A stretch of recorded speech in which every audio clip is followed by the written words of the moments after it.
अस्सलामु अलैकुम वरहमतुल्लाहि वबरकातुहू। अल्हम्दुलिल्लाहि रब्बिल आलमीन वल आक़िबतु लिल मुत्तक़ीन वस्सलातु वस्सलामु अल अतम्मानिल अकमलानि अला खैरि खल्क़िल्लाहि अजमईन व अला आलिहि व अस्हाबिहि अजमईन व अला मन तबिअहुम बिइहसानिन इला यौमिद्दीन, अम्मा बाद। दावती मैदान से जुड़े साथियों,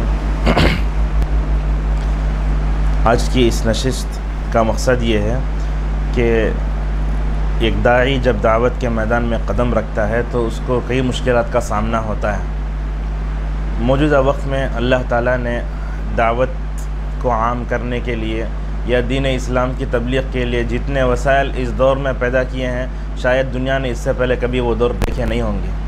आज दीन इस्लाम की तबलीग के लिए और इस्लाह के लिए जितने वसाइल और अल्हम्दुलिल्लाह जितने उलमा आज मौजूद हैं, इससे पहले कभी दुनिया ने उतने देखे नहीं थे। तो आप लोग और हम सब दावत के मैदान में काम करते हैं अपनी अपनी हैसियत से। कुछ लोग अपने माल से, कुछ लोग अपने मशवरों से, कुछ लोग अपने जिस्मानी एतबार से, बहरहाल मुख्तलिफ़ किस्म की क़ुरबानियाँ देकर हम लोग दावत का काम करते हैं। तो नौजवानों ने मेरे से इस बात का मुतालबा किया था कि मैं दावत से मुताल्लिक़ नबियों का, रसूलों का, सहाबा इकराम रिज़वानुल्लाहि अलैहिम अजमईन का क्या मकसद था और क्या हदफ था और क्या तरीक़ाकार था जिसको अपना कर वो माजी में कामयाब हुए थे।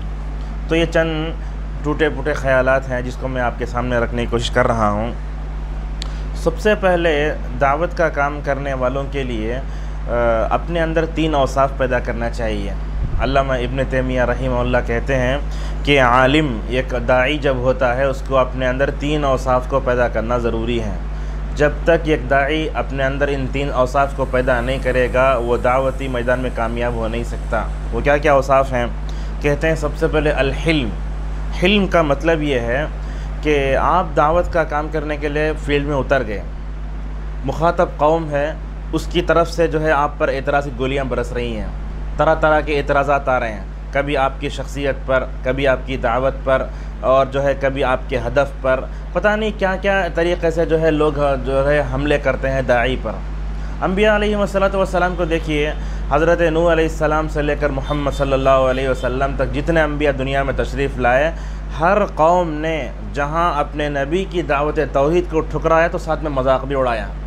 ऐसे ऐसे अल्फाज में मजाक उड़ाया, असरे हाजिर के दुआत व मुबल्लिगीन एक लम्हे के लिए उसको बर्दाश्त नहीं कर सकते। ऐसे बड़े बड़े बुरे अलक़ाब से उन्होंने तकलीफ़ दी। चुनांचे कुरान करीम की आयतों को पढ़िए। हज़रत नूह ने कश्ती बनाई तो कहा, अय नूह, ये कश्ती क्या खुशकी पर चलेगी? मजाक उड़ाया। नूह अलैहिस्सलाम ने क्या कहा? इन तस्खरू मिन्ना फ़इन्ना नस्खरू मिनकुम कमा तस्खरून। कहा, आज तुम मजाक उड़ा रहे हो, एक दिन ऐसा आएगा हम तुम्हारा मजाक उड़ाएंगे।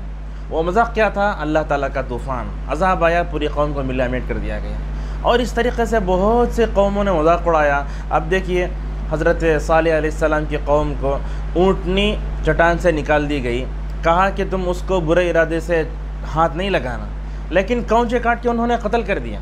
किसकी? उस सालेह अलैहिस्सलाम की ऊँटनी जो मौजे के तौर पर निकली थी।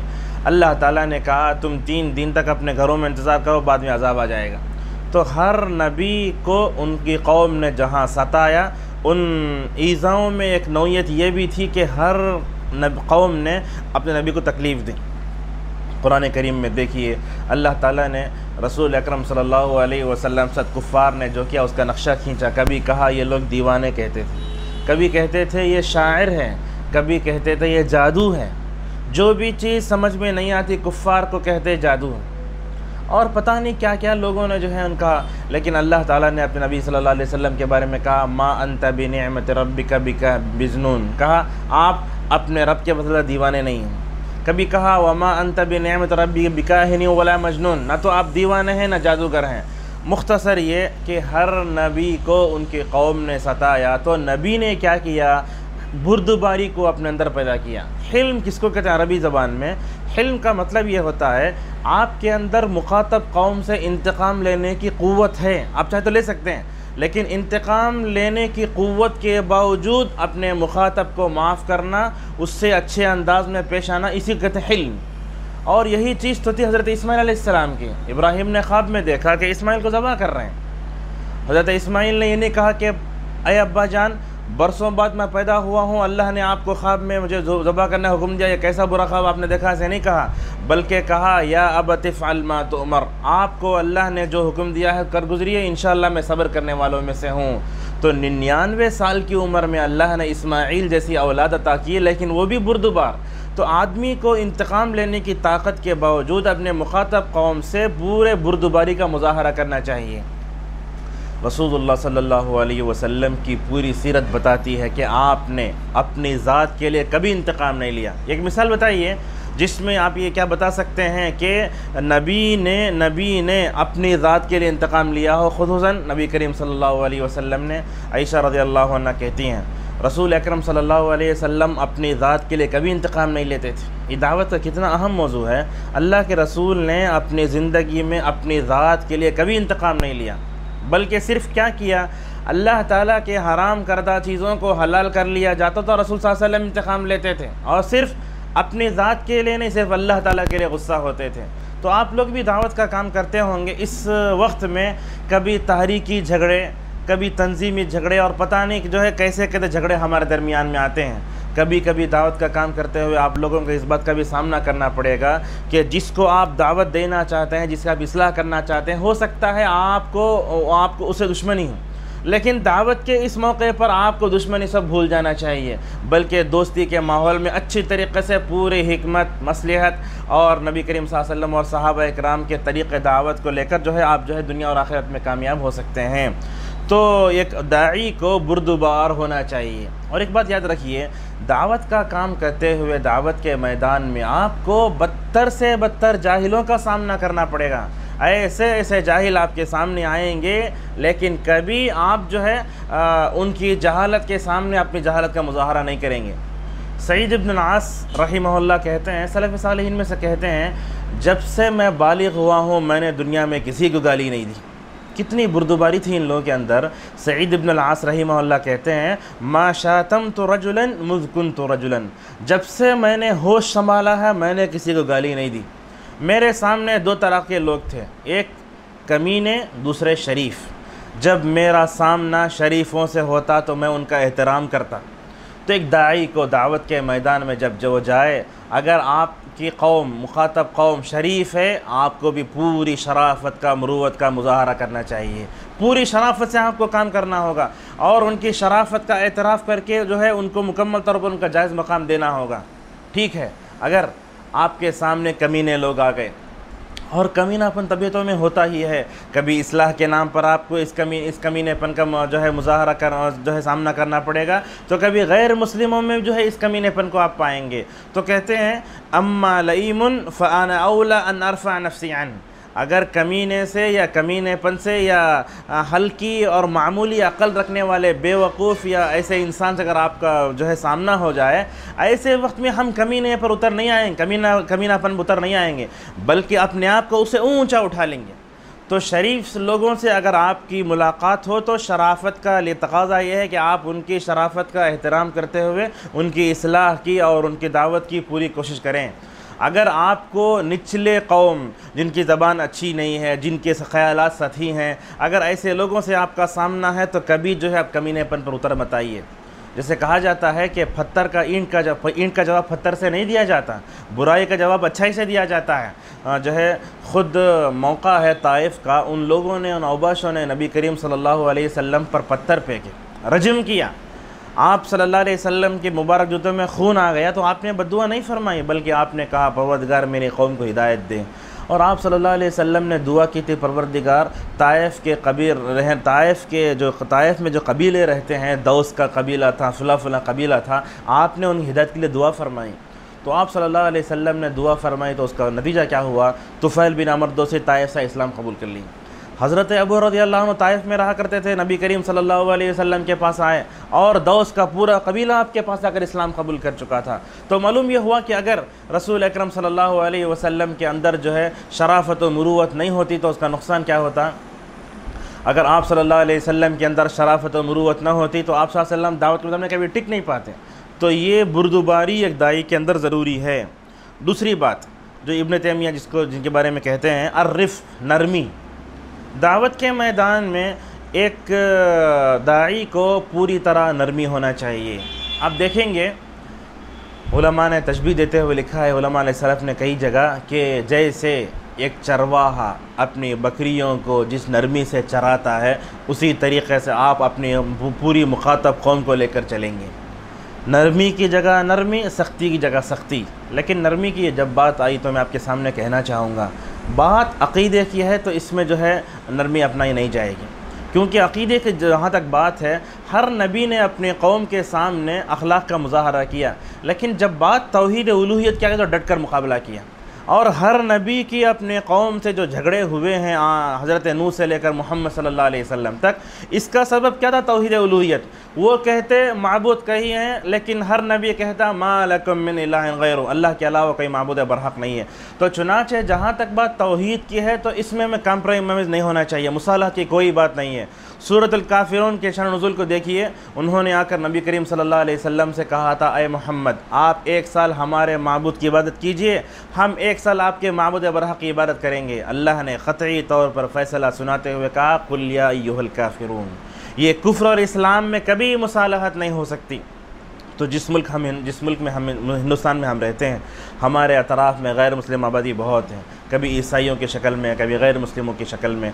तो ऐसे वक्त में इन लोगों के साथ ताल्लुक़ात रखने में हमको मोहतात अंदाज़ से रहना चाहिए। अब मालूम है दावत का काम करने के लिए ताल्लुक़ात एक सीढ़ी की तरह है, तो हम इन लोगों से ताल्लुक़ात कैसे रखें? एक तरफ तो हमें ये तालीम मिलती कुफ्र इस्लाम एक हो नहीं सकते, और दूसरी तरफ हम देखते हैं कि दुनियावी मामलात में इनसे जो है हमको मुआमला करना ही पड़ता है। तो ऐसे अंदाज़ में हम ऐसे मौके पर मोहतात अंदाज से कहेंगे कि अगर दावत के इस काम में रुकावट आ रही है, कुफ्र इस्लाम की बात हो रही है, तो इस बारे में कई मुसालहत नहीं होगी। इसी तरीक़े से मुल्क हिंदुस्तान में हम रहते हैं तो हमारे सामने गैर मुस्लिम हज़रात भी रहते हैं, उनके त्यौहार सब आते हैं। तो ऐसे मौक़ों पर उनके त्यौहारों के मौके पर उनको मुबारकबादी देना या उनसे कोई चीज़ लेना देना, ये अल-वला वल-बरा के बिल्कुल ख़िलाफ़ है। वला का मतलब मोमिनों से दोस्ती करेंगे, और बरा का मतलब काफिरों से, बिदातियों से और उनके माबूदान बातिला से और उनके गलत मन्ना से अपने आप को दूर रखेंगे। ये अल-वला वल-बरा का मतलब है। तो मैं आपके सामने ये बता रहा था कि ऐसे मौके पर हमको दुनियावी मामलात में खुलकर हम उनका साथ दे सकते हैं। जैसे अल्लाह ताला ने खुद सूरह मुम्तहिना में कहा, अल्लाह ताला तुमको ऐसे काफिरों की दोस्ती से नहीं रोकता जिन्होंने तुमको अपने घर से नहीं निकाला, जिन्होंने तुम्हारे ऊपर जुल्म नहीं किया, उनसे आप दोस्ती कर सकते हैं। और देखिए हिजरत का आयन मौका है। नबी करीम सल्लल्लाहु अलैहि वसल्लम ने मक्के के रहने वाले अब्दुल्ला बिन उरक़ुत को अपने साथ लिया। पूरे सफ़र हिजरत में वो आपके साथ थे। ऐसा नहीं था कि जो है वो चंद करोड़ियों के दिरहम में आपके साथ आ गया था, नहीं, बल्कि पूरी हिजरत की प्लानिंग में आप सल्लल्लाहु अलैहि वसल्लम ने अब्दुल्ला बिन उरक़ुत का पूरा साथ लिया। और अब्दुल्ला बिन उरक़ुत ऐसा ईमानदार शख्स था जो पूरे सफ़र हिजरत में आपके साथ रहा। हालांकि ऐलान किया गया उस वक्त कि आप सल्लल्लाहु अलैहि वसल्लम का सल्लने पर 100 ऊँट दिए जाएंगे। अगर हो सकता था तो अब्दुल्ला बिन उरक़ुत उसके लिए जो है अपने आप को पेश कर सकता था, लेकिन बाद में अल्हम्दुलिल्लाह मुसलमान हो गए, रज़ियल्लाहु अन्हु भी हो गए। तो बताना मैं ये चाहता हूँ कि काफिरों से दुनियावी मामलात में मदद ली जा सकती है, लेकिन शर्त यह है कि आप दुनियावी मामलात में उनसे दोस्ती रखें, वो अपने दीन ईमान की हिफाजत करें, अपने तहज़ीब व सक़ाफ़त की हिफाजत करें। ऐसा ना हो कि आप दुनियावी मामलात में तो चले जा रहे हैं, उनके अक़ीदे को कबूल कर रहे हैं और उनकी तहज़ीब व सक़ाफ़त को कबूल कर रहे हैं, आपके अंदर अख़लाक़ की कमज़ोरियाँ पैदा हो रही हैं, नमाज से बेतदाली बरत रहे हैं और इस तरीक़े से अक़ीदे की बारीकियाँ आपके अंदर से ख़त्म हो रहे हैं। अगर बात ऐसी है तो दुनियावी मामलात में भी उनका साथ देना नाजायज़ हो जाएगा। तो दुनियावी मामलात में उनसे बिल्कुल राबिता जायज़ है। देखिए अरब दुनिया को, सऊदी अरब मुल्क है, तो ये मुल्क क्या कर रहा है, दुनियावी मामलात में कभी अमेरिका से, कभी इधर से, कभी उधर से जो है अपने ताल्लुक़ात रखे हुए हैं। लेकिन हिंदुस्तान में रहने वाले जो लोग तासुब का चश्मा लगाते कहते हैं कि सऊदी अरब अमेरिका का जो है फ़लाँ फ़लाँ फ़लाँ है, ऐसे हमले करते हैं। इनको मालूम होना चाहिए कि वो सिर्फ दुनियावी मामलात में उनसे दोस्ती रखते हैं। बताइए कभी अमेरिका के किसी शख्स ने सऊदी अरब के किसी आलिम से कहा हो कि अक़ीदे की इस बुनियाद को बदल दिया जाए, तो अरब का कौन सा ऐसा आलिम है जिसने अमेरिका के एक गोरे की बात को सुनकर अपना अक़ीदा बदल लिया हो? कभी ऐसी मिसाल बता नहीं सकते आप। तो दुनियावी मामलात में इनसे आप दोस्ती कर सकते हैं, लेकिन दीनी मामलात में क़तअन उनसे दोस्ती जायज़ नहीं है, उनसे अपने दामन को बचा कर रखना चाहिए। नरमी की बात जहाँ आई है तो नरमी कैसे होना चाहिए, रसूल सल्लल्लाहु अलैहि वसल्लम ने फरमाया, मा कान रिफ़्क़ु फ़ी शैइन इल्ला ज़ाना, कहा नरमी जिस काम में होती है उसको ज़ीनत बख्शती है। चुनाचे दावत के मैदान में काम करते हुए एक दाई को नरमी से भी अपने आप को मुत्तसिफ़ करना चाहिए। फ़ायदा क्या होगा?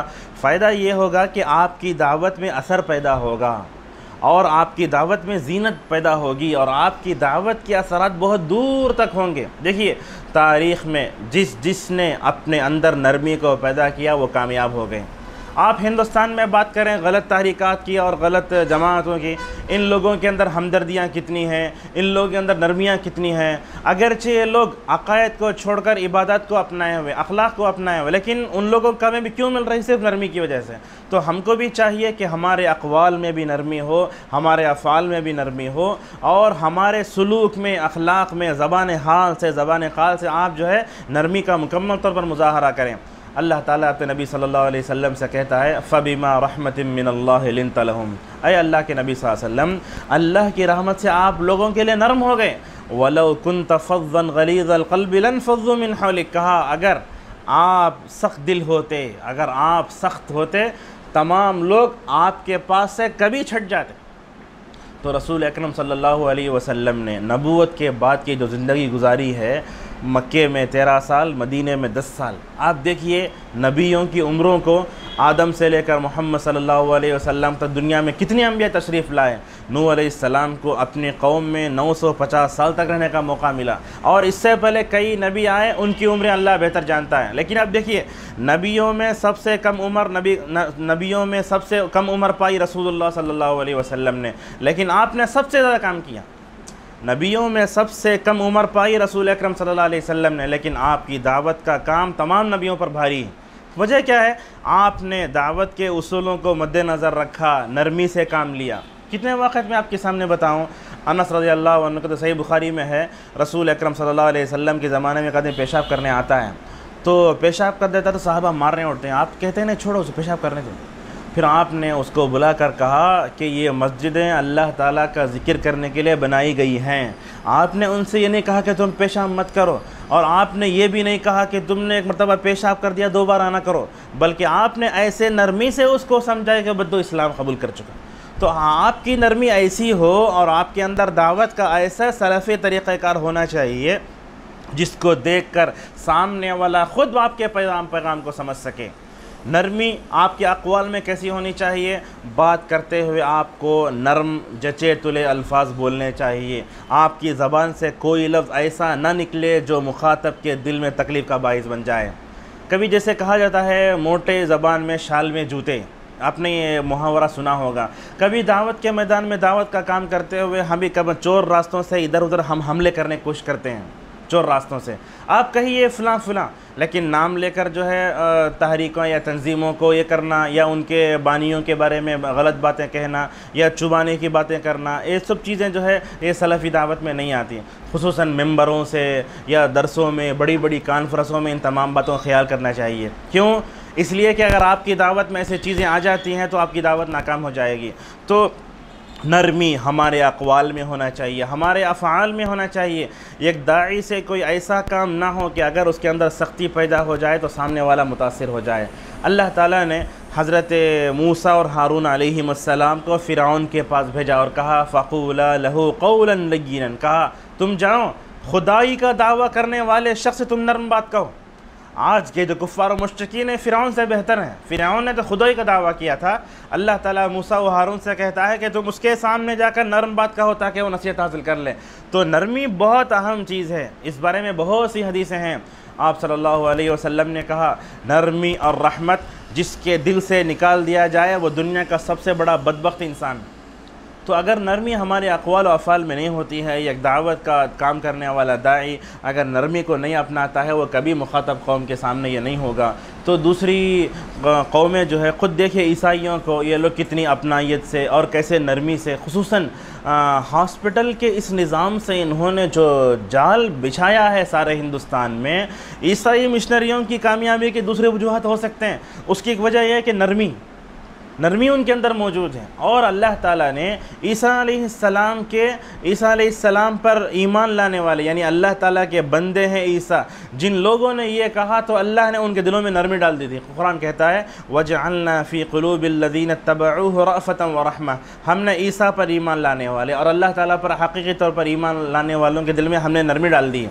तो ईसाई जो दुनिया में कामयाब हो रहे हैं हॉस्पिटल के निज़ाम से, हमदर्दी से और इस तरीके से नरमी से, तो एक दाई को अपने अंदर जो है नरमी मुकम्मल तौर पर अपनाना चाहिए। इसी तरीके से एक दाई को अपने अंदर सब्र, आप देखिए मक्की दौर की आयतों में अल्लाह ताला ने जा बजा रसूल सल्लल्लाहु अलैहि वसल्लम को सब्र का सबक पढ़ाया। अल्लाह ने दूसरी वही में ख़ुद अपने हबीब सल्लल्लाहु अलैहि वसल्लम से कहा वली रब्बिका फस्बिर, आपको सब्र करना चाहिए। कभी कहा फ़स्बिर अला मा यक़ूलून, कभी कहा फ़स्बिर सब्रन जमीला। कभी अल्लाह ताला ने मक्की दौर में सूरह कलम के आखिरी में मछली वाले यूनुस की मिसाल दी। जैसे यूनुस अलैहिस्सलाम अपनी कौम से मायूस होकर जल्दी फ़ैसला करके अल्लाह ताला इजाज़त के बगैर निकल गए थे, अल्लाह ताला अपने हबीब सल्लल्लाहु अलैहि वसल्लम से मक्की दौर में कहता है फ़स्बिर लिहुक्मि रब्बिक वला तकुन कसाहिबिल हुत, आप अपने रब के लिए सब्र कीजिए, जल्दबाजी में आकर जो है हज़रत यूनुस अलैहिस्सलाम की तरफ अपने आप को मत बताइए। तो मालूम यह होता है कि दाई को सब्र से मुत्तसिफ़ होना चाहिए। ख़ुद अम्बिया अलैहिमुस्सलाम को अल्लाह ताला ने बकरियों के चराने की मशक़ कराई। इसके पीछे क्या हिकमत है? बाज़ लोग कहते हैं हमदर्दी है, लेकिन इसका सबसे बड़ा अहम सबब जो था वो सब्र था। जैसे एक बकरियां चराने वाला अपने बकरियों को संभालता है, कभी दाएं तरफ कभी बाएं तरफ, एक चढ़ने पर एक के ऊपर चढ़ दौड़ना, ऐसे कैसे नशे फराज का एक जो है चरवाहा जो है अपना बकरियों से मुश्किलात का सामना करना पड़ता है। इसी तरीके से एक दाई को दावत का काम करते हुए मुकम्मल तौर पर उसको अपने मुखातब कौम के सामने कई ऐसे मराहिल आएंगे जिसमें सब्र के अलावा कोई चारेकार नहीं है। कभी अल्लाह ताला ने अपने हबीब से कहा फ़स्बिर कमा सबर उलुल अज़्म मिन रुsul, अल्लाह ने कहा आप वैसे सब्र कीजिए जैसा कि आपसे पहले उलुल अज़्म पैगम्बरों ने किया। उलुल अज़्म पैगम्बर में नूह 950 साल तक, फिर मूसा अलैहिस्सलाम और इस तरीके से ईसा अलैहिस्सलाम और इस तरीके से मोहम्मद सल्लल्लाहु अलैहि वसल्लम और इब्राहीम, ये 5 नबी ऐसे हैं अगरचे हर नबी ने अपनी पूरी ज़िंदगी सब्र व शुक्र के दरमियान गुजारी, लेकिन ये 5 नबी ऐसे हैं जिनको अपने कौम के सामने ज़्यादा सब्र का मुज़ाहरा करना पड़ा। रसूल अकरम सल्लल्लाहु अलैहि वसल्लम ने अपनी मक्की और मदनी ज़िंदगी में कैसे सब्र किया, मैं मिसालें आपके सामने दे नहीं सकता। बहुत सी मिसालें हैं। मक्की दौर में कुफ़ार मक्का ने आपको तकलीफ़ देने के लिए कौन सा रास्ता नहीं अपनाया। कभी ऊँट की ओझड़ी आप सल्लल्लाहु अलैहि वसल्लम की मुबारक पीठ पर डाली जा रही है, कभी कपड़ा जो है राउंड बनाकर आपके गले में डालकर मारने की तकलीफ़ दी जा रही है, कभी अबू जहल पत्थर लेकर आपके सर को कुचलने जा रहा है।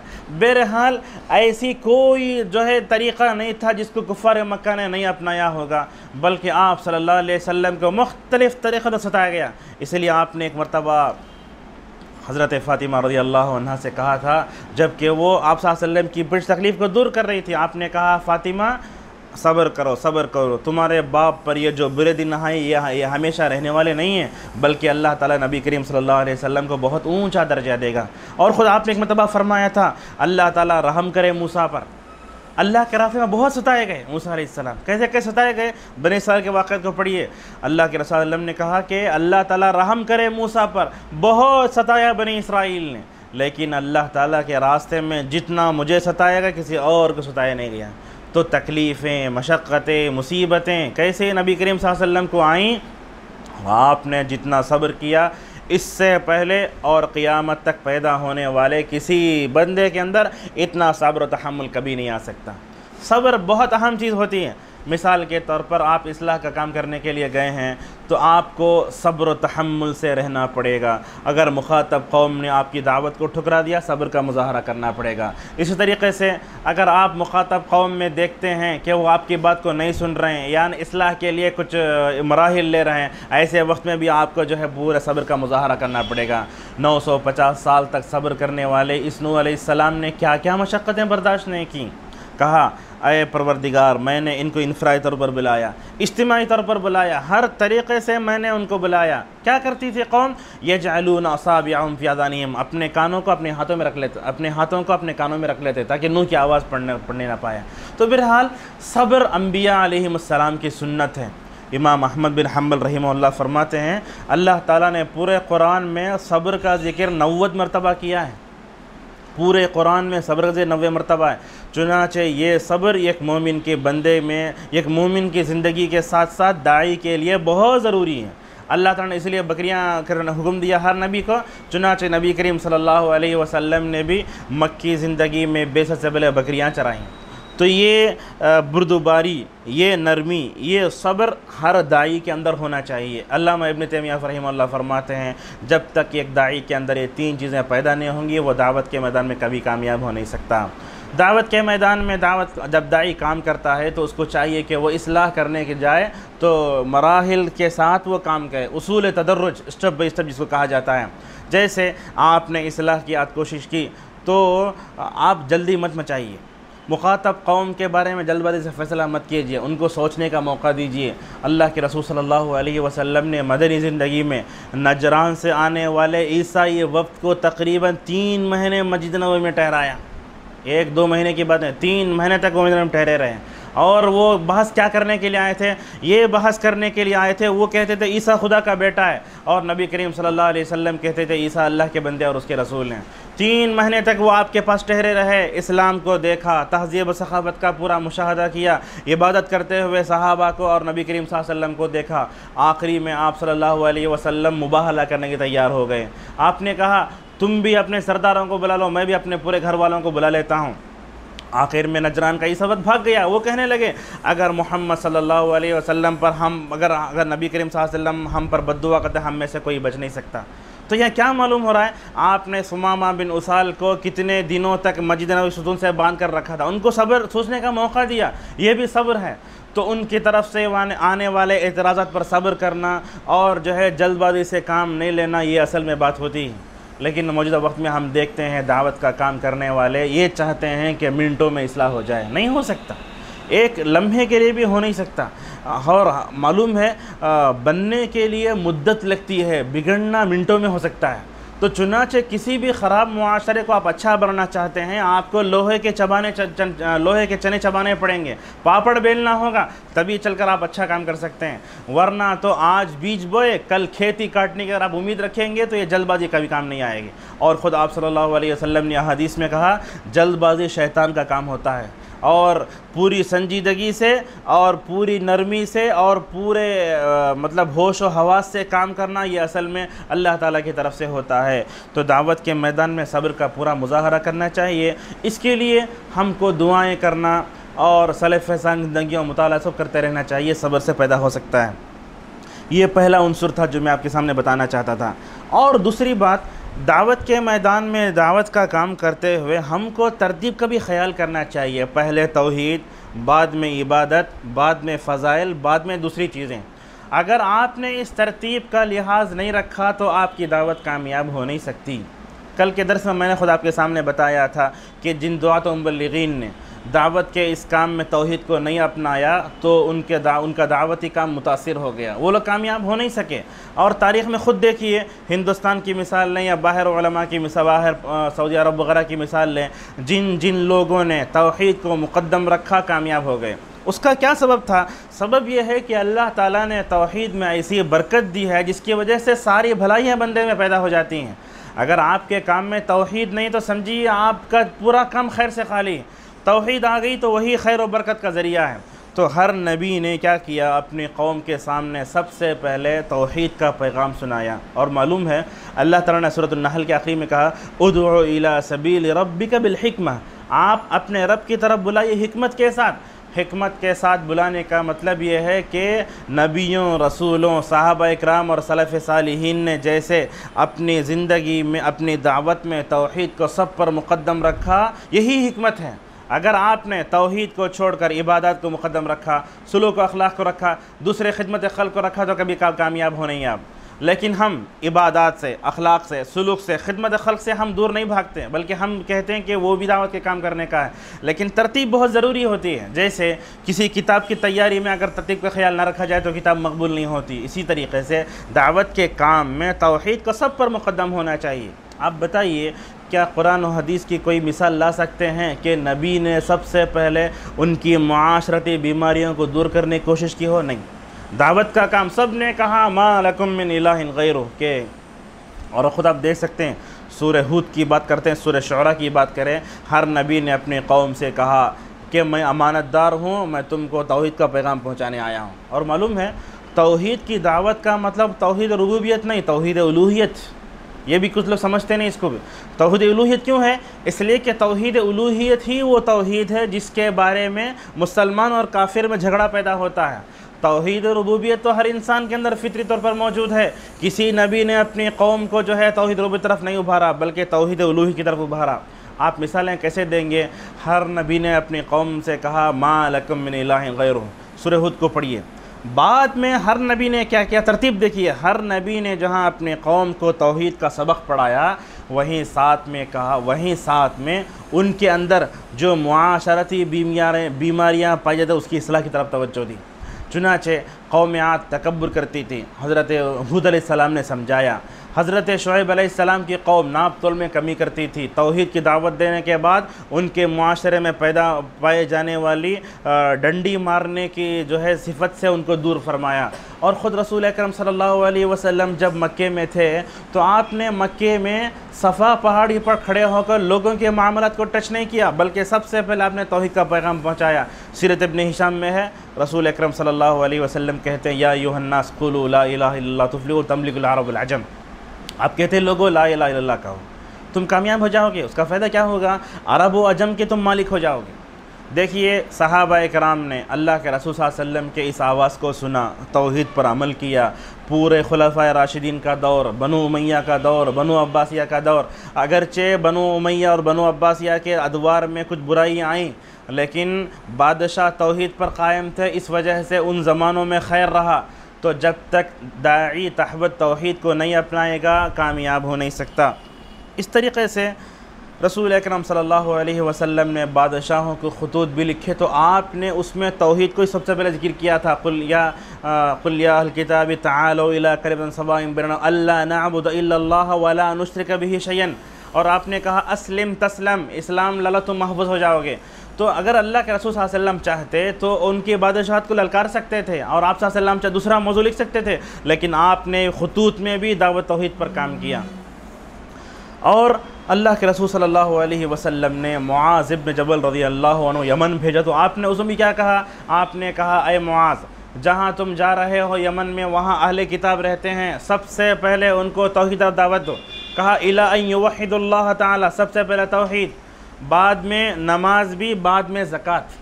तो अल्लामा मोहम्मद वहाब रहमहुल्लाह लिखते हैं अलबदाअतु बिल अहम्मि फल अहम। शेख इसमें किताब तौहीद में इबारत है, ये कहते हैं तौहीद सब पर मुक़द्दम है। चुनाचे वो गए, दावत का काम शुरू किया तौहीद के ज़रिए। और आप सल्लल्लाहु अलैहि वसल्लम ने मुआज़ इब्न जबल और अबू मूसा अशअरी रज़ियल्लाहु अन्हु को जब भेजा तो उनसे 4 जुमले कहे थे।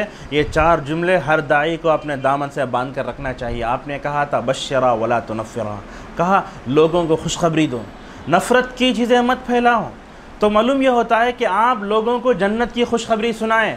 इस्लाम ने कुरान और हदीस में जो खुशखबरियाँ दी हैं वो खुशखबरियाँ उनको सुनाइए। वला तुनफ़िरा, ऐसी बातें मत कीजिए जिसकी वजह से नफ़रत फैल जाए। और फिर कहा यस्सिरा वला तुअस्सिरा, मुश्किल मत करो, आसानियाँ पैदा करो। आप अगर गैर मुस्लिमों के सामने इस्लाम की दावत को रख रहे हैं तो आपकी ज़बान और आपके अखलाक और आपके गुफ्तार और किरदार और आपके अक़वाल और फ़ाल में इतनी आसानी होनी चाहिए कि सामने वाला उसको समझ जाए। आप फ़िक़ही इख्तिलाफ़ात को लेकर या अक़ीदे की बारीकियों के लेकर या गैर मुस्लिम के सामने समझाना चाहेंगे, आप कामयाब हो नहीं सकते।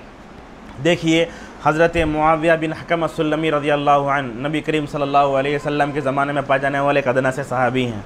अपनी लौंडी के बारे में रसूल सल्लल्लाहु अलैहि वसल्लम शिकायत करते हैं, अल्लाह के रसूल मेरी लौंडी फ़लाँ फ़लाँ करती है। आपने उसके बारे में कहा कि तुम उसको कल ले आओ।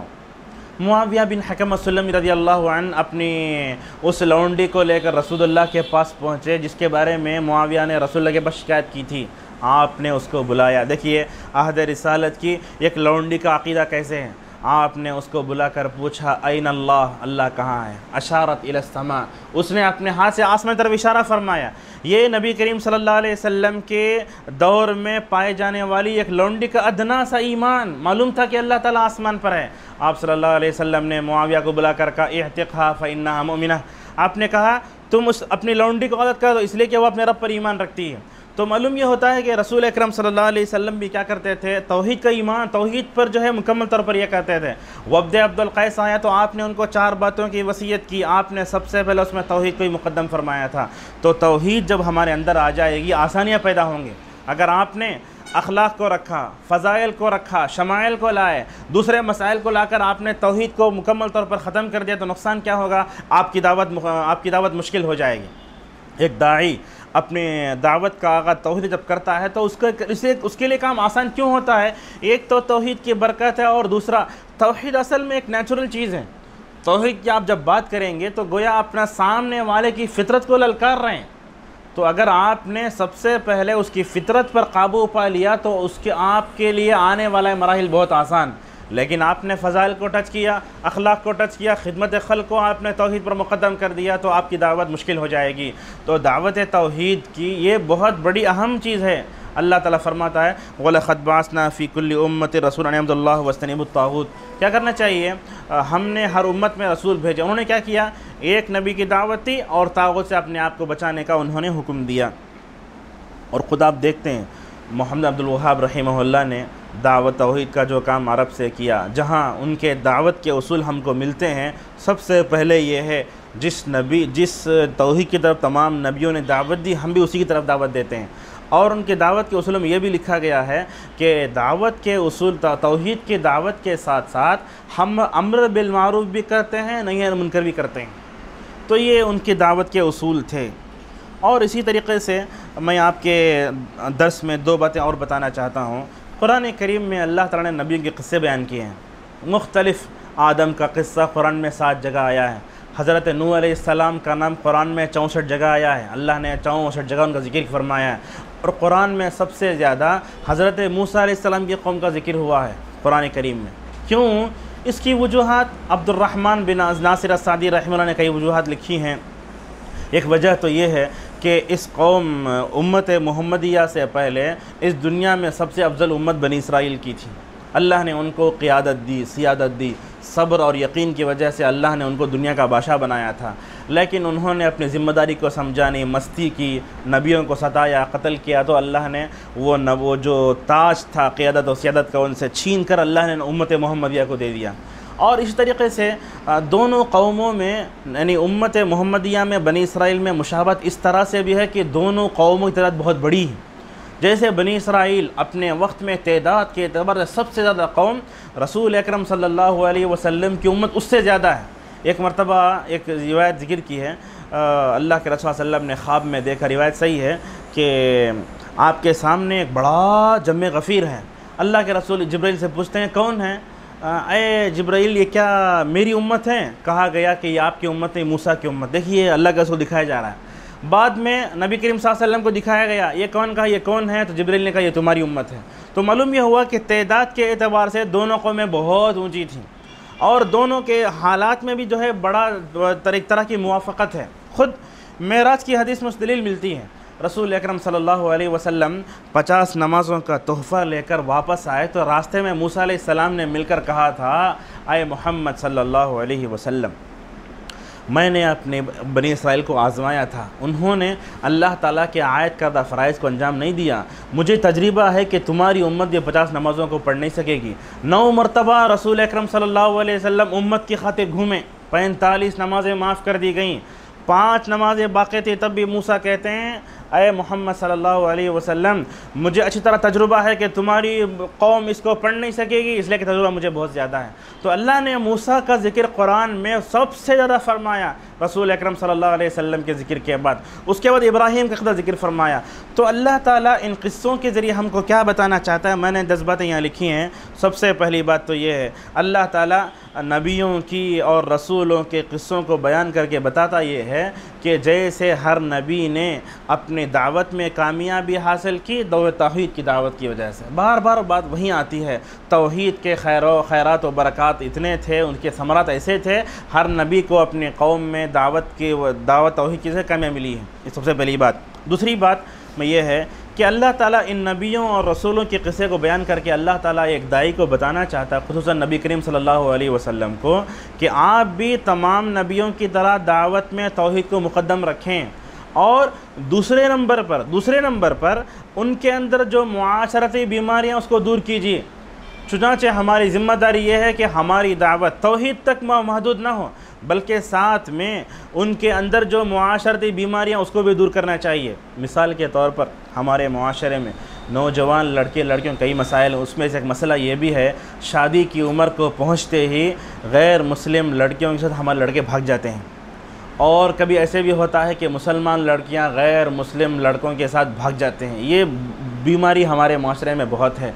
तो एक दाई की ज़िम्मेदारी ये है कि वो जहाँ तौहीद पर काम करे वहीं देखे कि मदऊ कौम में बुरे अखलाक क्यों पैदा हो रहे हैं, उसके असबाब पर गौर कीजिए और अखलाक हसना के फ़ज़ाइल को बताइए, और बुरे अखलाक को अच्छे अखलाक में तब्दील करने के लिए क्या ज़ाबिते उसूल आपके पास है उस पर अमल करने की कोशिश कीजिए। सुलगते मसाइल पर तवज्जो देने की हमको बहुत ज़रूरत है। आज आलम इस्लाम में पूरे मुसलमान किन किन हालात से दो चार हैं। हर जगह मुसलमान मज़लूम, दहशतगर्दी की कोई भी बात आई सबसे पहले मुस्लिम नौजवानों की तरफ उसको मनसूब करके परेशान किया जाता है।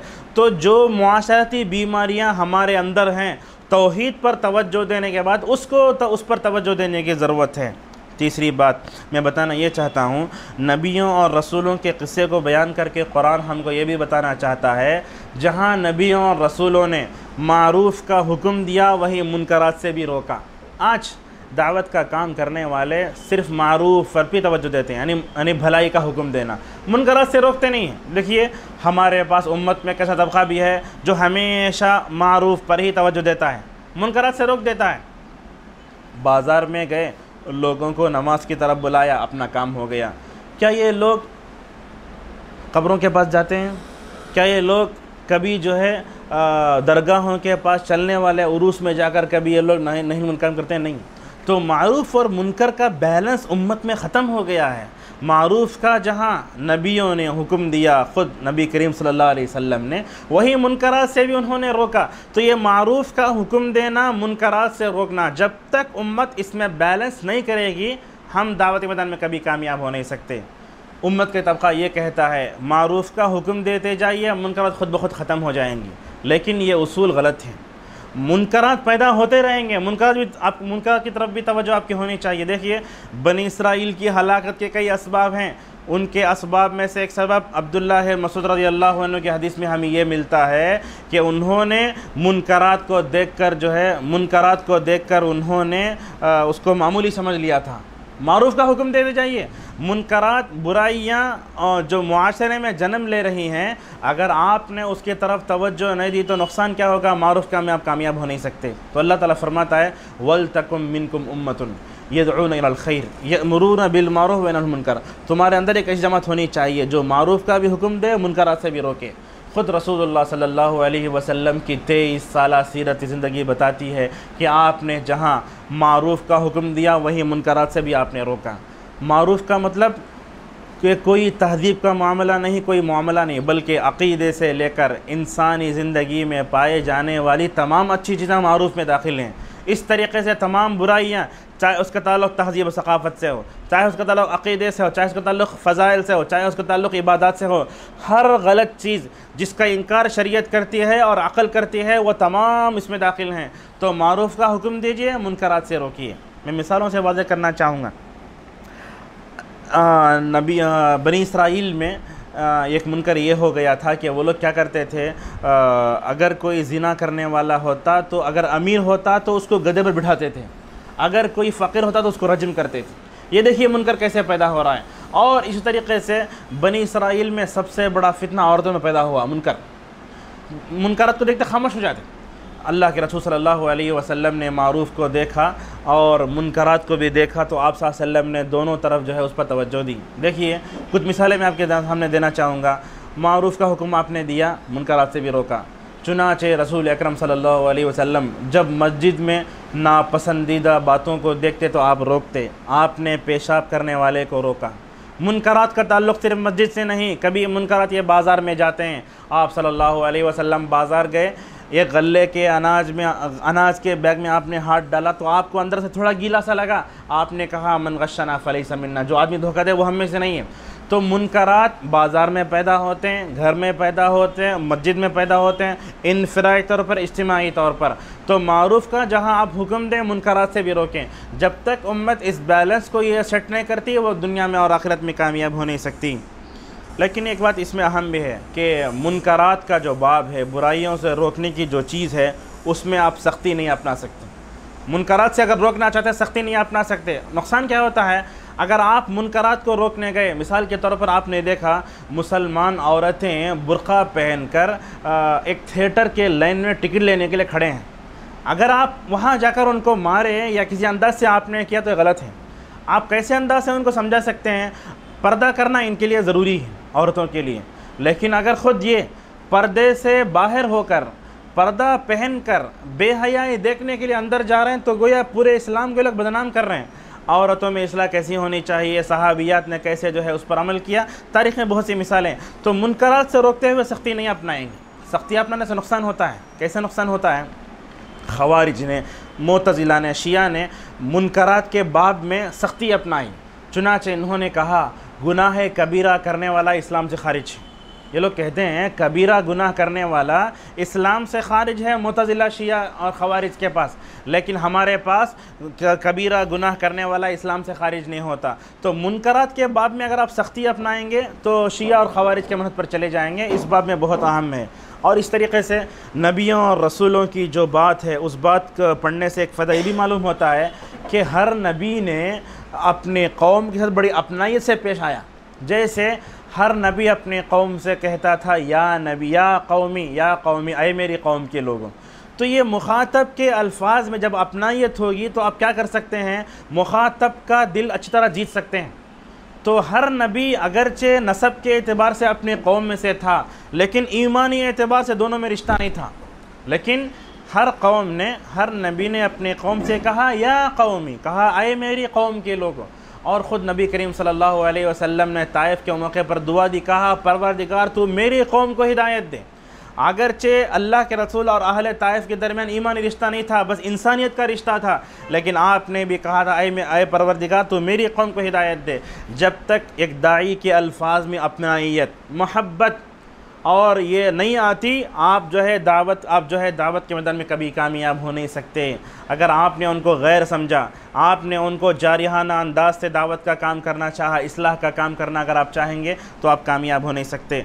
तो हमारी ज़िम्मेदारी यह है कि दावत का काम करते हुए मदऊ कौम से अपनाइयत का सलूक कीजिए। अगर कोई गैर मुस्लिम आता है और उसके सामने आप दावत का पेश करना चाहते हैं, सबसे पहले अपने अखलाक से उसको मुतासिर कीजिए, उसको जो है अपने अखलाक का हमनमा बनाइए, उसके दिल पर अपने अखलाक से हुकूमत करने की कोशिश कीजिए, तब चलकर आपकी दावत बहुत कामयाब होगी। अगर हमने गैर मुस्लिमों के सामने अपने अच्छे अखलाक का मुज़ाहरा किया तो उसका सबसे बड़ा फ़ायदा ये होगा कि हम अपने अखलाक से इस्लाम की तबलीग कर सकते हैं। अगर हमने अपने अखलाक से अच्छा मुज़ाहरा किया गैर मुस्लिमों के सामने, आपको अपने ज़बान से बोलने की ज़रूरत नहीं तुम इस्लाम की तरफ आ जाओ, बल्कि आप अपने अखलाक से कह सकते हैं देखो हमारे अखलाक कितने अच्छे हैं। तो एक दाई के अखलाक जब अच्छे हो जाएंगे और उसके अंदर अपनाइयत होगी, वो मुकम्मल तौर पर दुनिया और आखिरत में कामयाब हो सकता है। इस तरीके से नबियों और रसूलों की दावत को हम पढ़ते तो एक फ़ायदा ये भी होता है कि उनके हक़ में कभी दुआ भी करना चाहिए। आप सल्लल्लाहु अलैहि वसल्लम ने हज़रत उमर इब्न ख़त्ताब रज़ियल्लाहु अन्हु की इस्लाम के लिए दुआ फरमाई थी। अल्लाह ताला ने उमर रज़ियल्लाहु अन्हु जैसे एकदम सख्त किस्म तबीयत के आदमी के दिल को इस्लाम के लिए नरम कर दिया था। हज़रत अब्दुल्लाह बिन मसूद रज़ियल्लाहु अन्हु कहते हैं हज़रत उमर के इस्लाम लाने से पहले हम मक्के में बड़े ज़िल्लत की ज़िंदगी गुजारते थे। जैसे ही हमने देखा कि उमर इस्लाम ला चुके हैं, इस्लाम को शान व शौकत मिली और पूरे मुसलमान सहाबा इकराम रिज़वानुल्लाहि अलैहिम अजमईन इज़्ज़त की ज़िंदगी गुजारने लगे। और उमर रज़ियल्लाहु अन्हु के इस्लाम लाने का दूसरा फ़ायदा क्या हुआ? इस्लाम लाने से पहले लोग मस्जिद हराम में काबतुल्लाह के पास जाकर नमाज़ पढ़ने से डरा करते थे। उमर इस्लाम लाए तो एक मरतबा मक्के की वादी में खड़े होकर अपने इस्लाम करने इन अल्फाज में फरमाया, कहा अगर कोई अपनी बीवी को बेवा बनाना चाहता है और अपने बच्चों को यतीम करना चाहता है, अगर उसके अंदर दम है तो इस वादी में आकर मुझसे मुकाबला करें। तो ये हैं हज़रत उमर रज़ियल्लाहु अन्हु, इस्लाम लाए तो मुसलमानों को काबतुल्लाह के पास जो है जाकर नमाज़ पढ़ने की उनको इज़्ज़त मिली और उनको जो है वो मौका मिल गया। तो बताना मैं ये चाहता हूँ कि दुआएं भी करना चाहिए। हज़रत अबू हुरैरा रज़ियल्लाहु अन्हु को सब जानते हैं, इनकी माँ का वो वाक़या लिखा है। एक मरतबा हज़रत अबू हुरैरा की वालिदा ने अपने बेटे के सामने रसूल अकरम सल्लल्लाहु अलैहि वसल्लम से मुताल्लिक़ नाज़ेबा कलिमात कहे, और कैसी गीरत थी अबू हुरैरा रज़ियल्लाहु अन्हु के अंदर। 7 हिजरी में ईमान लाए, 4 साल में अल्लाह के रसूल सल्लल्लाहु अलैहि वसल्लम की सोहबत ली, हमेशा वहीं रहा करते थे, 5 हदीसें याद की। एक दिन रोते हुए नबी करीम सल्लल्लाहु अलैहि वसल्लम के पास आए, सही मुस्लिम में रिवायत है। अल्लाह के रसूल ने पूछा, आए अबू हुरैरा क्यों रोते हो? कहने लगे, आए अल्लाह के रसूल सल्लल्लाहु अलैहि वसल्लम, हमेशा मेरी वालिदा आपके बारे में बड़े नाज़ेबा जुमले कहती है, मुझे बर्दाश्त नहीं होता है, इसलिए मैं आपके पास आया हूँ। अबू हुरैरा का दिल अंदर से कुड़ने लगा। और अबू हुरैरा की सोच देखिए, अबू हुरैरा ये चाहते थे कि जैसे अबू हुरैरा इस्लाम की दौलत से मालामाल हो गया है, उसकी माँ भी इस्लाम की दौलत से मालामाल हो जाए। चुनाचे उन्होंने कहा, या रसूल अल्लाह उद्उल्लाह अन यहदिया उम्म अबी हुरैरा, कहा अय अल्लाह के रसूल सल्लल्लाहु अलैहि वसल्लम, आप अल्लाह से दुआ करें कि अल्लाह ताला अबू हुरैरा की माँ को हिदायत दे दे। रिवायतों में आता है नबी करीम सल्लल्लाहु अलैहि वसल्लम ने दुआ फरमाई, कहा अल्लाहुम्मा हदी उम्म अबी हुरैरा, आपने कहा परवरदिगार अबू हुरैरा की माँ को हिदायत दे दी। और नबी करीम सल्लल्लाहु अलैहि वसल्लम से बढ़कर कौन मुस्तजाबुद दावत हो सकता है?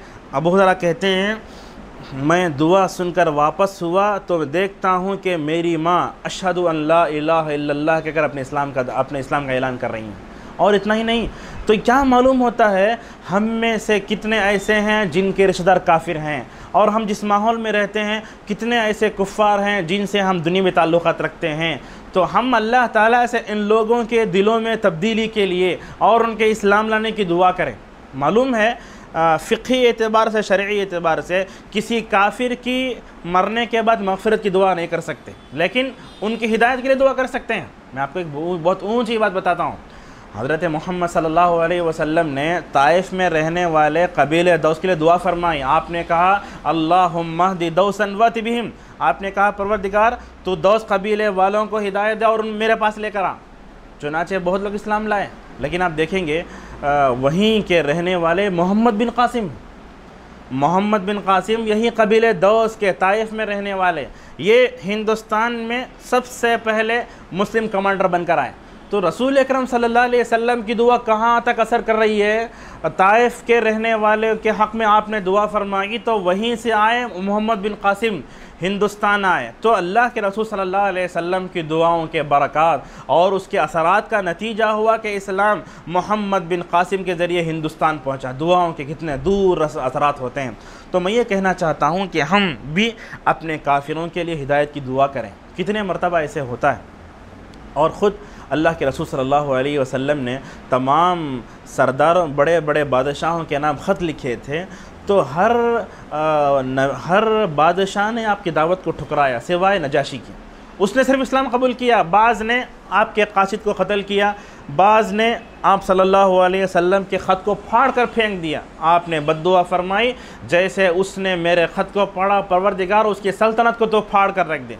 तो बताना मैं ये चाहता हूँ कि हम जिन गैर मुस्लिम आबाद दरमियान में रहते हैं, हमको जिससे ताल्लुक़ है उसकी हिदायत के लिए अल्लाह ताला से दुआ करें। और इस तरीक़े से हम जिनके दरमियान में रहते हैं, हमारे दरमियान में बिदअती भी हैं, हमारे दरमियान में गलत अफ़कार और नज़रियात और गलत अक़ीदे के लोग भी हैं, उनकी इस्लाह के लिए दुआ करें। ये बहुत अहम है। और आज तक अरब दुनिया में ऐसे उलमा पाए जाते हैं, और अरब उलमा की बड़ी ख़ूबी ये है, लोगों को बहुत दुआएं देते हैं। देखिए अरब में रहने वाले लोगों से पूछिए, छोटी छोटी बात पर लोगों को दुआ देना। अल्लामा बिन बाज़ रहीमहुल्लाह मदीना इस्लामिक यूनिवर्सिटी के वाइस चांसलर थे। उनके पास एक मरतबा शिकायत की गई कि फ़लाँ तालिब इल्म का अक़ीदा सही नहीं है, चुनाचे उसको निकाल दिया जाए। मदारिस में होता यही है कि अगर किसी के अफ़कार गलत नज़रियात हैं, उससे पूरा आबादी बिगड़ रही है, दूसरे तलबा पर उसका बुरा असर पड़ा, उसको निकाल दिया था हिंदुस्तान में। लेकिन बिन बाज़ रहीमहुल्लाह ने ऐसे नहीं किया।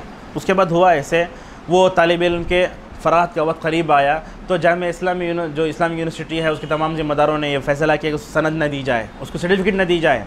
कहा जाता है एक मरतबा वो जामिया के कैंपस में जो मस्जिद बिन बाज़ बैठे हुए थे, शिकायत की गई कि फ़लाँ तालिब इल्म का अक़ीदा सही नहीं है। अल्लामा बिन बाज़ रहीमहुल्लाह ने हाथ उठाकर दुआ की, परवरदिगार तो उस तालिब इल्म को हिदायत दे दे, अच्छे अखलाक दे दे उसे, और तो अच्छी तौफ़ीक़ दे दे। अल्लामा बिन बाज़ रहिमहुल्लाह की दुआओं का नतीजा क्या हुआ, वो तालिब इल्म वहाँ से फ़ारिग़ हुआ और अल्हम्दुलिल्लाह अपने मुल्क अफ़्रीका जाकर वज़ीर तालीम बना। तो मालूम यह होता है कि अगर हम मदऊ कौम के बारे में खुसूसन उनकी हिदायत के लिए दुआ करते हैं, उनके बड़े अच्छे असरात होते हैं। और ख़ुद नबी करीम सल्लल्लाहु अलैहि वसल्लम ने अपने इसमें ख़ुद इसके बात की थी और ख़ुद आप सल्लल्लाहु अलैहि वसल्लम ने उसको यह किया था। और नबियों और रसूलों की दावतों को पढ़ते हैं तो हमें यह भी मालूम होता है कि वसाइल का पूरा इस्तेमाल होना चाहिए। इंटरनेट है, कंप्यूटर है, व्हाट्सएप है, लेकिन इन तमाम नए वसाइल का इस्तेमाल करते हुए हमारा एक ज़ाबिता ये है कि जहाँ तक भलाई है उसी भलाई तक उसको इस्तेमाल किया जाए।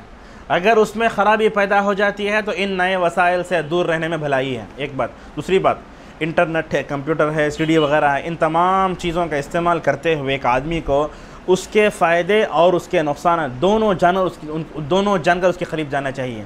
अगर आपने इंटरनेट के नुकसान नहीं जाने और आपने उसको अपनी दावत के लिए इस्तेमाल करना शुरू कर दिया तो आप कभी भटक सकते हैं। क्यों? इसलिए कि इस्लाम के नाम पर कितने ऐसे गुमराह वेबसाइट मौजूद हैं इंटरनेट पर, आप सही और गलत में फ़र्क नहीं कर सकते। तो उसके अंदर नुकसानात क्या हैं और उसके अंदर पाए जाने वलदियाँ क्या हैं, जब तक आप जो है उसको नहीं अपनाते आप जो है वसाइल का इस्तेमाल नहीं कर सकते। इसी तरीके से इस्लाह का काम जहाँ मर्दों के दरमियान में होना चाहिए वही औरतों के दरमियान में होना चाहिए। चुनांचे आप देखिए, ये घर अगर औरत ठीक नहीं होती तो नुकसान क्या होता है। देखिए कुरान ने अल्लाह के रसूल सल्लल्लाहु अलैहि वसल्लम के दुश्मनों में किसी का नाम नहीं लिया सिवाय अबू लहब के, तब्बत यदा अबी लहब व तब। इसकी सबसे बड़ी ख़राबी क्या थी जानते हैं? अबू लहब मर्दों के दायरे में काम करता, उसकी बीवी उम्मे जमील औरतों के दायरे में काम करती थी। एक औरत जब बिगड़ जाती है, उसकी इस्लाह नहीं की जाती है तो देखिए क्या होता है, एक शौहर बीवी दोनों मुकम्मल तौर पर इस्लाम के लिए दर्द सर बन गए हैं। क्या करती थी अबू लहब? हज के मौसम में रसूलुल्लाह सल्लल्लाहु अलैहि वसल्लम पीछे पीछे जाता, जहाँ रसूलुल्लाह जाते पीछे जाकर ये जो है आप सल्लल्लाहु अलैहि वसल्लम के ख़िलाफ़ ज़हर उगलता था। इतना ही नहीं बल्कि आपकी ये उम्मे जमील जो अबू लहब की बीवी थी, आप सल्लल्लाहु अलैहि वसल्लम के रास्ते में कांटे बिछाती, औरतों के दायरे में नबी करीम सल्लल्लाहु अलैहि वसल्लम के दावत के खिलाफ जहर घोला करती थी। तो अगर हमने इस्लाह का काम मर्दों के अलावा औरतों के मैदान में नहीं किया तो हमको बहुत ये जो है अल्लाह के सामने जवाब देना पड़ेगा। और मालूम है औरत निस्फ़ इंसानियत है, जहाँ मर्दों के दायरे में इस्लाह की दावत तबलीग की ज़रूरत है वहीं औरतों के लिए भी ज़रूरत है। इस तवाज़ुन को लेकर चलिए, जब आप जो है दोनों के दरमियान में काम करेंगे बहुत फ़ायदा होगा। कभी कभी मर्दों से हटकर औरतों के दरमियान में दाद काम करना बहुत ज़रूरी हो जाता है। क्यों? इसलिए कि औरत की गोद बच्चे का पहला मदरसा है। आपने उसकी इस्लाह की कोशिश नहीं की, उसको ज़ेवर इल्म से आरास्ता नहीं किया, उसकी इस्लाह की कोशिश नहीं की, आने वाले नस्ल बहुत बर्बाद हो जाएगी। और मोअज़्ज़ज़ सामीन, मौजूदा वक्त में वालिदैन शिकायत करते हैं कि हमारी नस्ल बहुत बुरी है, लेकिन हमने उनकी इस्लाह का काम नहीं किया, उनको मस्जिदों से दूर किया, इल्म से रिश्ता तोड़ा और जो है सारी दुनियावी तालीम हमने उनको दी, लेकिन दीनी तालीम के ज़ेवर से उनको आरास्ता नहीं किया। दुनिया और आखिरत में हम कैसे कामयाब हो सकते हैं? तो इस्लाह का काम मर्दों के साथ औरतों में भी होना चाहिए। रसूल अकरम सल्लल्लाहु अलैहि वसल्लम ईद का मौका है, आपने मर्दों से खिताब किया तो अली, हज़रत जाबिर और बिलाल रज़ी अल्लाह अन्हुमा कहते हैं कि अल्लाह के रसूल सल्लल्लाहु अलैहि वसल्लम मर्दों से हटकर औरतों से भी खिताब किया करते थे। खुतबा हज्जतुल वदा में जितने लाखों सहाबा अरफा के मैदान में हैं, आप सल्लल्लाहु अलैहि वसल्लम औरतों से भी खिताब कर रहे हैं। और ख़ुद आप देखिए हरमैन के खुतबों में जहाँ मर्दों से खिताब होता है औरतों से भी खिताब होता है। तो उनके इस्लाह की भी कोशिश होनी चाहिए और जो है उनके दरमियान में भी दावत तबलीग का काम करना चाहिए। और इस तरीके से आखिरी दो बातें हैं, अगर हम दावत का काम करना चाहते हैं तो नबियों और रसूलों की दावत को पढ़ने से भी मालूम होता है कि हम ही सिर्फ़ अपने घर के बाहर नहीं बल्कि अपने अहले खाना, अपने बीवी बच्चों, अपने ससुराल, अपने ददियाल, अपने ननियाल और अपने ख़ानदान की इस्लाह की भी कोशिश करनी चाहिए। कहा जाता है चराग तले अंधेरा। हमने सारे मुआशरे में दावत का काम कर दिया, अगर हमने अपने घर वालों की इस्लाह नहीं की तो ये जुल्म होगा। रसूल अकरम सल्लल्लाहु अलैहि वसल्लम पर आयत नाजिल हुई, व अनज़िर अशीरतकल अक़रबीन, ऐ अल्लाह के नबी सल्लल्लाहु अलैहि वसल्लम आप अपने करीबी रिश्तेदारों को डराइए। अब्दुल्लाह इब्न अब्बास कहते हैं अल्लाह के रसूल पर यह आयत नाजिल हुई तो आप सल्लल्लाहु अलैहि वसल्लम आयत पर अमल करते हुए सफ़ा पहाड़ी पर चढ़ गए। आपने कुरैश के पूरे कबीलों को बुलाया, कहा अब्द मुनाफ आओ, अब्द शम्स आओ, बनु नौफल आओ। आप सल्लल्लाहु अलैहि वसल्लम ने उस मौके पर अपनी बेटी को भी आवाज़ दी, कहा फ़ातिमा आओ इधर। आपकी चाहिए थी सबसे छोटी बेटी, आपने दूसरों का नाम नहीं लिया बल्कि आपने कहा इधर आओ फ़ातिमा। देखो मैं क़यामत के दिन, दुनिया में तुम्हारा बाप मैं हो सकता हूँ, लेकिन क़यामत के दिन मैं तुम्हारा काम नहीं आ सकता। तुम जितना माल पूछना हो दुनिया में पूछ लो। आपने ये करीबी रिश्ते को बुलाकर आपने वसीयत फरमाई। इस तरीक़े से आप सल्लल्लाहु अलैहि वसल्लम ने अपनी फूफी सफ़िया को बुलाकर कहा, तुम जो कुछ न लेना है ले लो, अल्लाह ताला तुम्हारे साथ क़यामत जो मामला करेगा मैं उससे बेनियाज़ हूँ, मैं तुम्हारे क़यामत में कुछ भी काम नहीं आ सकता। तो ये इस अमल से अल्लाह के रसूल बताना ये चाहते हैं कि आदमी जहाँ मारूफ़ और मुनकर का काम करे तो घर वालों की इस्लाह के ऊपर तवज्जो देनी चाहिए। कुरान कहता है, या अय्युहल्लज़ीना आमनू क़ू अनफुसकुम व अहलीकुम नारा, अपने आप को और अपने घर वालों को दोज़ख की आग से बचाओ। मुतसामीन, ये आयत देखने में बहुत छोटी है, अपने आप को और अपने घर वालों को दोज़ख की आग से बचाओ। अल्लाह ताला ने इसी आयत के बाद हज़रत नूह और लूत की मिसाल दी। आपने अल्लाह ताला बताना चाहता है इस आयत के बाद कि नूह और लूत की बीवियां जहन्नम रसीद हुई। क्यों? इसलिए कि वो अपने नबी के ईमान, अपने नबी और शौहर के ईमान से मुतासिर नहीं हुई, चुनांचे जहन्नम में चली गई। तो अल्लाह ताला लूत की बीवी और नूह की बीवी की मिसाल देकर बताना ये चाहता है कि घर वालों की इस्लाह नहीं होती है, घर वाले ईमान और कुफ्र में फ़र्क नहीं करते, पूरा घर तबाह बर्बाद हो जाता है। और उसके बाद अल्लाह ताला दोनों और की मिसाल देता है, हज़रत मरियम की भी और इस तरीक़े से हज़रत आसिया की भी। अल्लाह ताला मरियम की मिसाल लेकर बयान करना ये चाहता है कि औरत सुधरती है तो उसके पेट से नबी पैदा होते हैं। और इस तरीक़े से अल्लाह ताला ने हज़रत आसिया की मिसाल दी, कहा फ़िरऔन तो ऐसा था जिसने खुदाई का दावा किया, लेकिन अल्लाह ताला का कमाल ये है कि अल्लाह ताला ने फ़िरऔन की बीवी को, आसिया को ईमान की दौलत से माला माल फरमाया। और अबू मूसा अशअरी रज़ियल्लाहु अन्हु कहते हैं, रसूल सल्लल्लाहु अलैहि वसल्लम ने कहा, ये आसिया कोई मामूली शख्सियत नहीं, आपने कहा तारीख़ की 4 बाकमाल ख़वातीन में इसका शुमार होता है। 4 औरतें दुनिया में ऐसी जो मुकम्मल हुई, उसमें आसिया रज़ियल्लाहु अन्हा भी हैं।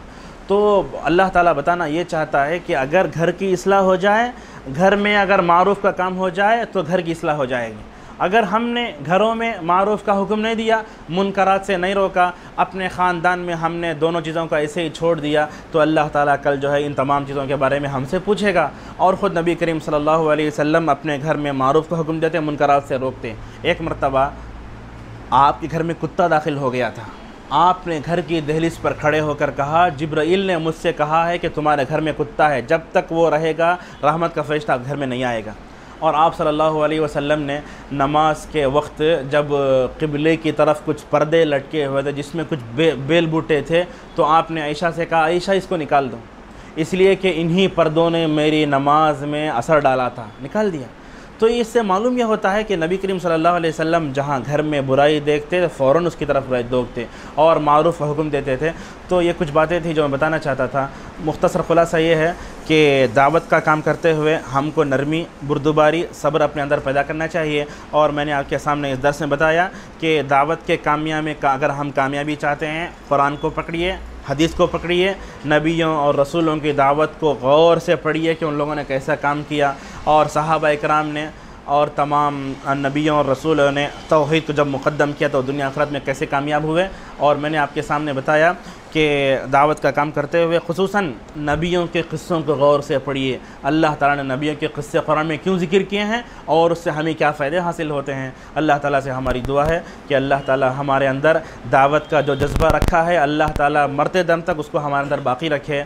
अल्लाह ताला से हमारी ये भी दुआ है कि दावत के तरीक़ेकार में हमको नबियों, रसूलों, सहाबा इकराम, ताबिईन, सलफ़ सालिहीन के मनहज को अपना तौफ़ीक़ अता फ़रमाए। व आखिर दावाना अल्हम्दुलिल्लाहि रब्बिल आलमीन।